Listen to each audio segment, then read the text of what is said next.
Last night I tried to film a video and I gotta say it was an epic fail. Just I wasn't feeling it. I'm not even sure how this is gonna go, but it is a subject I've been wanting to talk about, especially as I was getting closer to reaching 900 games. And I did reach 900 games with Zone of the Enders, which is on the PlayStation 4, PlayStation 2 game, but I'm not here to talk about that. I'm here to talk about getting to 900 games, and the addiction continues.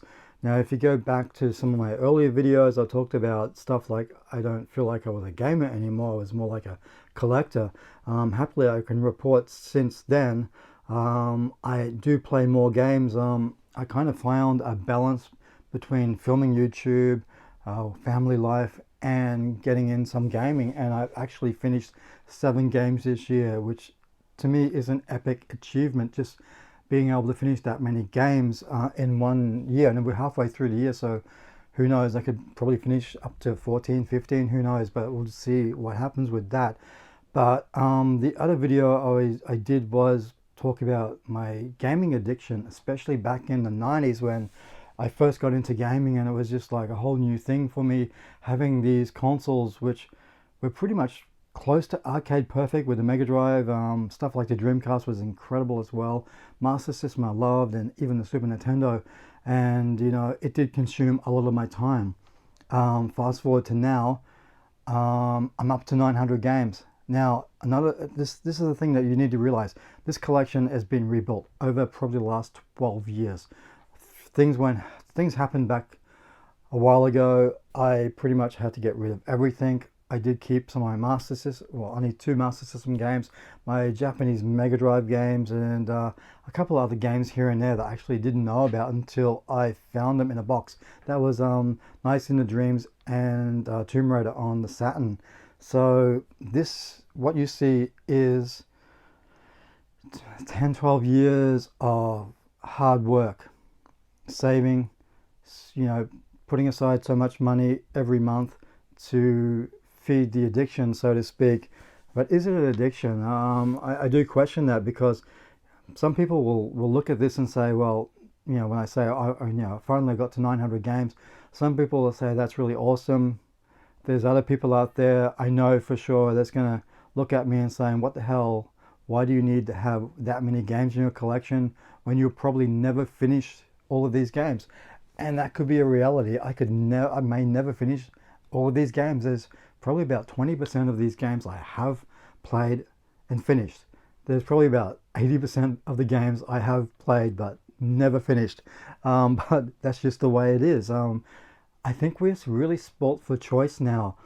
Going back to the Master System days, to the Mega Drive days, it seemed that we had to wait a hell of a long time for a game to come here in Australia. We're like 3 months behind with the magazines, and we would have to look at those magazines to see what was coming out and rely on Sega Aussiesoft, especially here for Sega, to pull their fingers out of their asses and get these games out and over to us.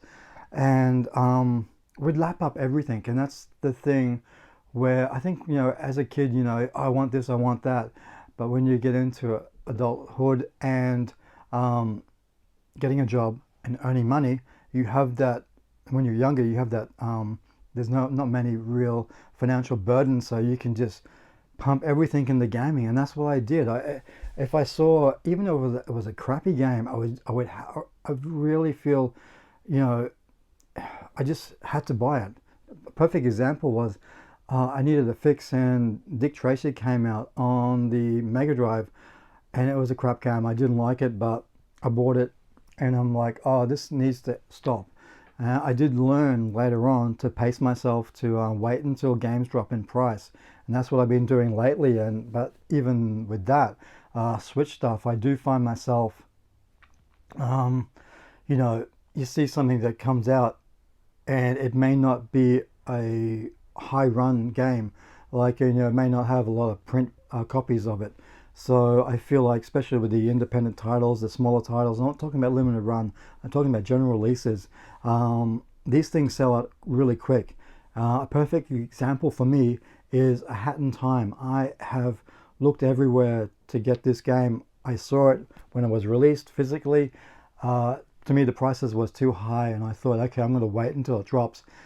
Waited too long. I missed out on that one, but that's just the way it is.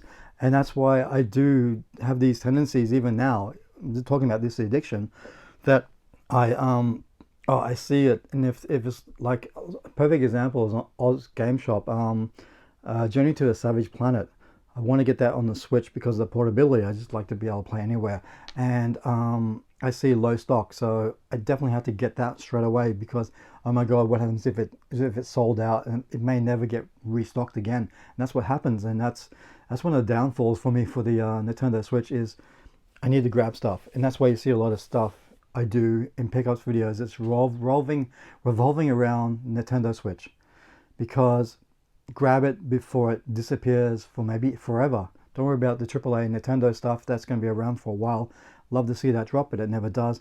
But with the Xbox One and the PlayStation 4, I don't feel like I need to rush to get something. And that is kind of like still going back to the days of the Mega Drive and this Sega Master System, Super Nintendo, where it was just like bang, bang, bang. You need to get it straight away to feed that addiction. But I do feel like, yeah, okay, I've got 900 games, but I look at it, I don't have what I consider to be fillers, crap games. There's a lot of crap games out there, and you know, it's up to the individual. I'm not knocking anybody. It's up to, you know, it's your life, it's your money, do whatever you want to do with it. If you want to have a complete set of something, then go for it. But for me, I don't want to waste money on picking up crappy games, and there's a hell of a lot of crappy games out there. I don't want a complete set of Wii games just for the fact of saying, guess what, guys, I've got a complete set of Wii games. I'm not all about all that crap about, you know, bragging rights. Some people do it, some don't, which is good, the ones that don't do it. But you know, you do see the ones that sort of like to brag a bit about that. They got a whole USA Mega Drive collection or Sega Saturn collection, you know, whatever. It's not what I'm all about with gaming. I've been gaming for well over 30 years. I know what I like in gaming, and you know, sure, there's times when I do buy games that are crap. I've recently sold off 3 games on the Switch because of that reason, because I didn't like them. They were really crappy games, and I'm not going to keep something in this collection that is like that. It's just not what I'm all about. And hopefully when I do pick up videos, when I do collections videos, that I do present games that maybe people find interesting, especially some of the smaller titles, independent titles. I do get comments in the comment sections quite a bit about games like that. You know, the games that sort of not well known, not really advertised. There's a lot of great stuff out there, but I'm probably getting away from the subject of, you know, the addiction continues. But this is what it's all about. This is the addiction continuing. 900 games, 1,000 games. That could be another 12 months off. I don't know. We've got the next gen consoles coming out, but I do feel with the next gen consoles, the PlayStation 5, the Series X, these are going to be the last systems that are going to have optical drives. I feel the next generation after that will be fully digital, and for me, I probably will stop collecting. Well, I have to, but I won't be able to get the physical discs, and that's going to be a sad day for somebody that loves to be able to hold the game, look at it. Because to be honest with you, when you look on well, this game, I picked this up for 20 bucks. I think it was on the PlayStation Network. This thing is still selling for over, I think, $49, $50. Why pay $50 for a digital game when I can pick it up for 20 bucks? To me, that doesn't make sense.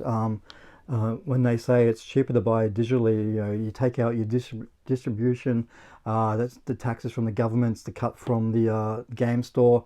But in reality, I do find physical games a lot cheaper than the digital counterparts.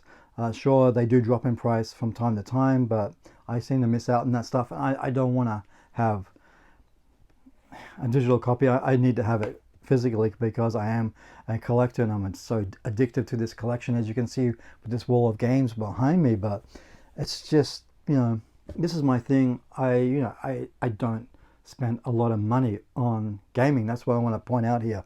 You look at this stuff and you think, oh my God, people have said, my God, you must be so rich to be able to afford that. It's got nothing to do about being rich. It's to do about being smart when buying games. And you know, I rebuilt a lot of this stuff. Picked up games, buy two get one free, buy two get two free. You know, when you get those deals at EB Games or GameStop in America or wherever you are in the world, you walk into CEX, which I've been doing lately, and you see bargains, you're going to grab them. And you can grab stuff in bundles, keep the stuff that you don't like, trade it in, sell it, whatever you want to do. And that's, to me, being smart about being a game collector, which I've talked about before as well. But that's what it all comes down to, being smart. You know, I may never finish all these games, but I've got a great library of games here to go to anytime I want. And that's what it's all about. It's no different from a person having a bookshelf full of books or vinyl records or CDs or Blu-ray movies or DVD movies. It's no different from that, I feel. This is my thing. And when my daughter gets old enough, she can come in here and grab any game off that shelf and put it into the console and enjoy it. And that's what it's all about, having a great diversity of games here, which I hope I do have. And you know, you do see that sort of stuff in those pickup videos and collection videos. But yeah, the addiction is definitely continuing, but it has to do with being smart. I'm not going to spend $100 on The Last of Us 2. I want it. I don't want it that bad, but I want it. I'm going to wait until that drops down to $29. I only just picked up Red Dead Redemption 2 for $44, and I feel like maybe I paid a little bit too much for that, but I got it. Eventually, you know, after a long time waiting and hearing so much about it, I did get it. I bit the bullet and paid $44. I did feel like it was a little bit too much, but it was worth it, I think, because it's a great game. So that's it. That's my little discussion on, yeah, I do discussions every now and again, but hey, I'm a gaming channel, so I'm going to talk a lot about games, and this is gaming related. So there you go. This is me. This is the collection, 900 games. I don't know if it's something to really celebrate, but it's, to me, it's like, let's see what happens when I get to 1,000 games. Oh God. But it is about being smart. Don't go spending, you know, a heap of money on buying new release games when they come out, because it does pay to wait. And I've got a lot of games to get through. Honestly, I'll never get through them all. That's the honest truth. I will never get through all these games, but I'm going to have fun playing these games. And at the end of the day, that's what it's all about. Until next time, bye guys.